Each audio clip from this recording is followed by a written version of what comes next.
and welcome to Unfiltered, the mini episode where Tanya rants or raves about a topic she's passionate about. These are filled with real talk and raw emotion, so buckle your seatbelts. Mommy's going crazy. Hi guys, I'm in my car driving, and I always seem to get my best thoughts while I'm driving, so I'm just going to try to record something. It might sound terrible, but I'm going to give it a shot. I want to talk to you today about giant salads and why I think we need to stop eating such giant salads. Now, don't get me wrong. Salads are good for you and they're a healthy food. And I'm not saying you shouldn't eat salads altogether, obviously. But I used to get it in my head that because it was a giant salad, it was perfectly fine for me to eat, even if it was more food than I needed. And I mean, I used to make some big salads. Like, you see the mason jar salads pretty on Pinterest, everything in one nice little container. Yeah, that was not me. I would have 2 mason jars for my salad. I would have 1 jar filled with lettuce, and I'm talking the big jars, guys. Like, I think they're 32 ounces, okay? So 1 jar would be filled with lettuce, sometimes broccoli slaw mixed in or whatever, but like I would cram that thing full, like shoving down full, right? I want to say I put in like 4 or 5 cups of lettuce, something like, regardless, the jar was stuffed full. And then all my other ingredients and lovely toppings and everything would go in another 32-ounce mason jar. And I would look at the awesome mason jar salad pictures and be like, how can they get it all in 1 jar? There's like barely a cup of lettuce in there. And, because I thought the big salad was the way to go, right? And I don't know. I just thought the calories are decent. It doesn't matter. Like, people at work would tease me about the size of the salad. Like, wow, that's a giant salad. And I'd just be like, yeah, well, it's only 350 calories, so back off. Like, in my mind, that's all that mattered, right? My husband completely innocently one day was joking about the giant container that I would take to dump the salad into. And he was like, what is that? That looks like a trough, because it was this giant, like rectangle, big container, right? And so then it became the salad trough was the running joke in our house. Like, hey, don't forget your trough when you take your salad to work. And it was just a running joke. I wasn't offended or anything, but it just goes to show, like, everyone knew how giant these salads were, right? But I just kept saying, whatever, it's within my calories, it doesn't matter. And now I feel like the problem with eating the giant salad is that it encourages you to overeat. And it teaches you to disconnect from your body and just eat large volumes of food, whether you're still hungry or not, or whether your body needs it or not. I've told you guys before, like, I lived by the numbers before. So for me, all that mattered was the number of calories, and I was going to eat every single calorie that I was allowed to have. I never really stopped and considered if I needed that much food or not. And now that I've completely changed my mindset about that, it's shocking to me the size of the salads that I can eat now compared to what I would eat before.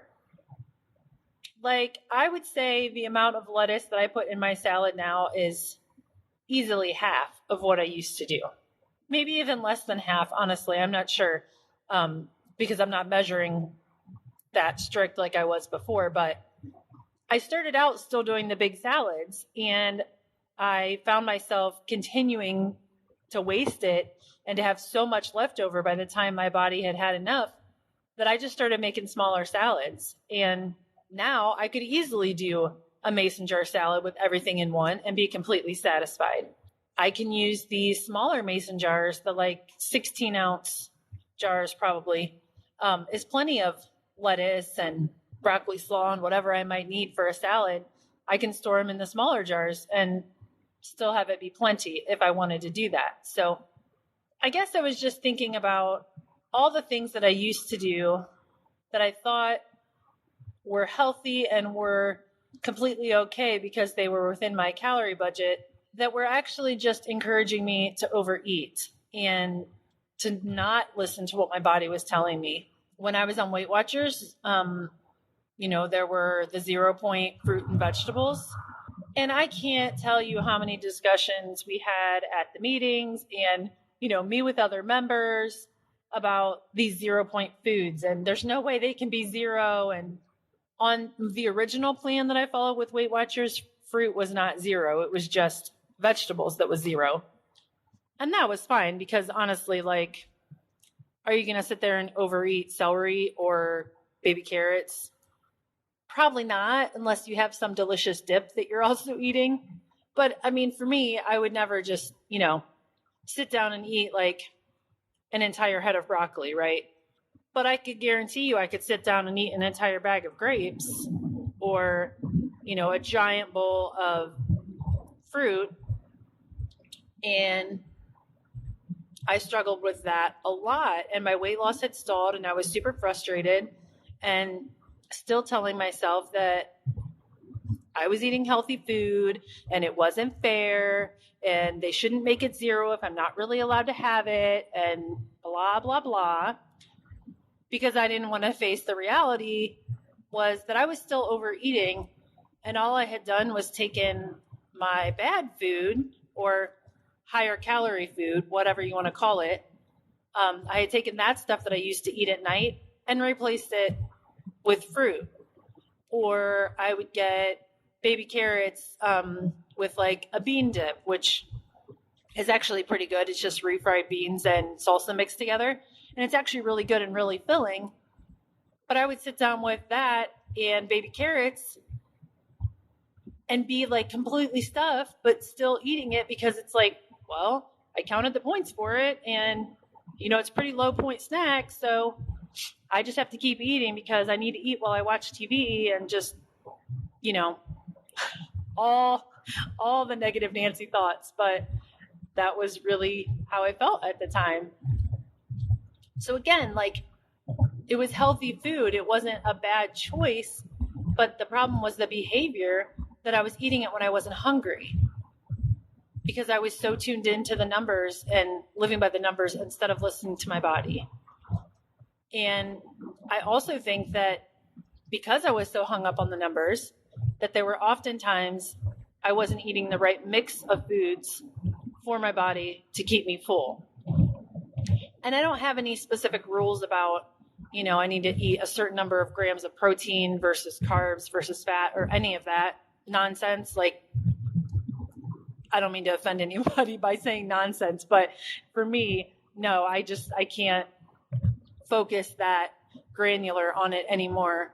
So I don't even have any rules about it, but it's just listening to my body and experimenting and seeing when I eat a certain meal, how long does it keep me full or how do I feel after it? Do I find myself more snacky that day?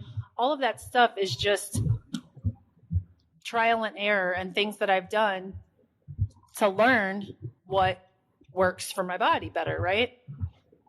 And I didn't do that before. I was always just trying to find the lowest point foods or the lowest point snacks.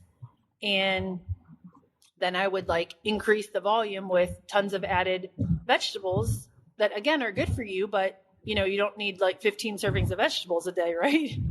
So I was constantly looking for high volume, low point food. And I just think that I was never really satisfied. So I always felt deprived and I always felt hungry.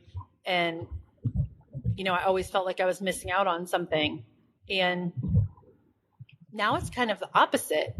I don't eat high volume, low point foods. I eat, honestly, probably a low volume of food because my portions are so much smaller. And I have no idea what the calories and points are. Of course, I do know some choices that are probably healthier than others, but I'm not focused on the number so much as I'm focused on how satisfying is it? How does my body feel the rest of the day after having that food and those types of things. So I think I've naturally steered towards more fat than what I used to have. Like I love me some avocado now, which I never used to do before. I have completely stopped eating the light yogurts that have the artificial sweeteners and stuff. And now when I have yogurt, I'm eating plain, full fat Greek yogurt, which honestly is kind of hard to find because everywhere you go, it's non-fat. So I've had to really look, and it's only like, 5% milk fat or something. But like, again, that little bit of added fat I have found helps me stay more satisfied throughout the day. And when I first started doing it, you guys, honestly, I thought it was kind of gross and I would have to put a couple Splenda packets in it. Even though I eat it with fruit, I was so used to the super sweet stuff and all the artificial sweetener that I just think I needed that extra little bit of sweetness to be able to tolerate it.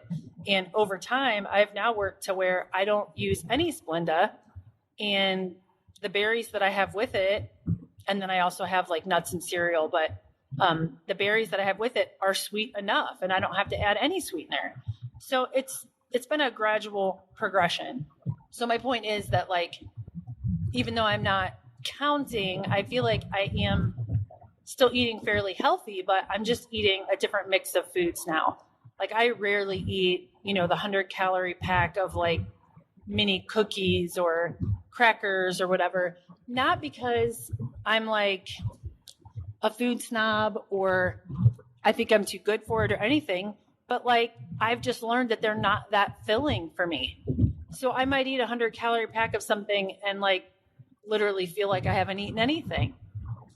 And I don't know if it's the whole, because it's overly processed versus a whole food, or if it's, the sweeteners and other things that are in those. I really don't know, but I've just found for me, they're not that satisfying. So I've just naturally weeded them out. So if I do have snacks throughout the day, which is kind of rare these days, I'll have a serving of cashews or fruit, or occasionally like a protein bar, a Quest bar, or a fat bomb, which is a keto recipe that I make just to have another way to get some more fat into my diet. So it's just a big mental shift to stop thinking about the numbers and start thinking about satisfaction and listening to your body and what really works for you versus how can I get the most food possible for the lowest calories. And I am so much more satisfied now than I ever was before. I do not have the cravings that I used to have. It's honestly pretty amazing because I stopped drinking Diet Coke this year. And I didn't really set out to do that. It just, I just started thinking that I knew there was really nothing beneficial to it. So why was I doing it? And I had already kind of weaned myself down to only 1 can a day. So cutting that out wasn't a huge inconvenience. I've been off the Diet Coke probably for a few months now. And I bought some sparkling water the other day accidentally that had aspartame in it. I didn't realize it had sweetener in it when I bought it. And I came home and was drinking it and was like, wow, this, tastes overly sweet. I wonder what flavoring they put in it. And I started reading the ingredients and saw there was aspartame. And like within probably 20 minutes or half an hour, I started getting a killer headache. And the only thing I can think is it was from the aspartame because my body's not used to it anymore. And that to me is shocking because I used to have it all the time. And I used to feel like it didn't affect me. And, some people, even people in my family had said, oh, I can't do that. It, doesn't agree with me. And I was always like, oh yeah, it doesn't bother me at all. But apparently it does now that I haven't been having it. I find that I can use Splenda or sucralose. I can handle that. But for some reason now I just can't handle the aspartame anymore. And that is a huge shift. And that's something that has nothing to do with calories or weight loss. It's just about a little bit better health because I'm not taking in all those chemicals. So anyway, this became like a total tangent, but my point was, I did have one, I promise. My point was just when you eat such large quantities and volume of food, even if it fits into your calorie budget or whatever you're counting, I just still feel like it's leading us towards overeating and towards not listening to our bodies. And I just think for something to be sustainable and something that you can fit into your life and take with you anywhere, learning to listen to your body is going to serve you so much more because you can travel, you can go to business functions, holidays, parties, any of that stuff. If you have learned to tune into your body, that goes with you everywhere. You do not have to stress about how many calories are in something or, load up on veggies before you go so that you're not as hungry. Like, it's just so much more. I'm like so much more peaceful around food now than I used to be. And I just really want that for everybody. So I get a little fired up when I start talking about it. But again, just think about it.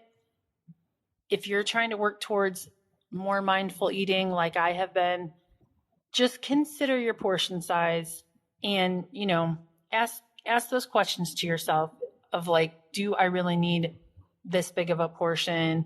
Am I really still hungry?